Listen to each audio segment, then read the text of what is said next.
E qartë, zoti Dauti, ai në fakt pati premtuar le të themi edhe shkatrimin e Hamasit, por a do të provokojë kjo politikë e re e Donald Trump edhe reagime të ashpra arabe? Po tani Trump mbaret edhe shumë dhëndri Trump Kushner, i cili është një çifut fanatik, dhe a do të jetë si këshilltar kryesor i Trump. Mbas gjitha gjasave, ai nuk do të jetë në rrethin e parë të Trump,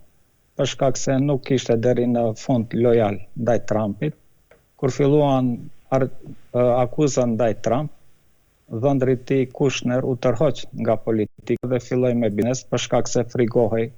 se Trumpi do të përfundonte në burg dhe ai do të ishte një situatë të palakmueshme. Prandaj është shpresë dhënëse nëse Kushner nuk është si këshilltar kryesor për lindjen e mesme, Trump do të gjejë një zgjidhje. Ai do të përpiqet që me Arabinë Saudite, për shkak se është në marrëdhënie të mira, që të bëjë një paqe mes Arabisë Saudite dhe Izraelit, por me kusht që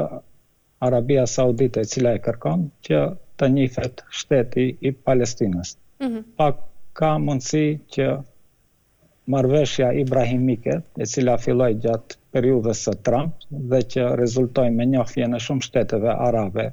të Izraelit, të vazhdoj, të paktën të përpiqet Trump që kjo të vazhdoj dhe të përfundoj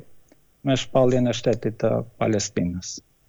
E qartë, për zoti Dauti, ndërkaq veçanërisht për shkak të programit bërthamor, si do ndikojë kthimi i Donald Trump në marrëdhëniet midis Shteteve të Bashkuara të Amerikës dhe Iranit? Po tani SBA nuk ka kapacitet që ta ndaloj Iranin, nëse Irani vendos që të ketë bombë atomike,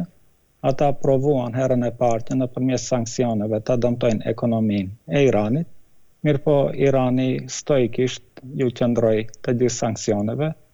dhe ekonomia e Iranit, edhe pse në krizë, ajo vazhdon të funksionojë normal, pushteti është i fuqishëm, pushteti islamik në Iran, dhe nuk mbaren shumë dhe nuk mërziten shumë se çfarë Trumpi mendon për Iranin dhe çfarë planesh ka. Tani Irani është shumë më i fuqishëm për shkak se është në aleancë me Rusinë dhe me Kinën dhe ka një mbështetje të madhe ndërkombëtare, pra nuk është i izoluar si më herët. Tani është i izoluar perëndimi për shkak se ka mbetur vetëm SBA me disa shtete satelite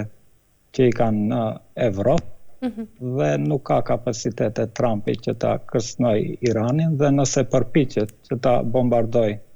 se për trupa të dërgoj as që ka ndonjë shans, atëherë kuptohet që Irani do t'u akthej duke i goditur caqet ekonomike të amerikanëve në lindjen e mesme dhe sidomos bazat amerikane, ku ka të paktën 50-60 mijë ushtarë dhe ata do të jenë në rrezik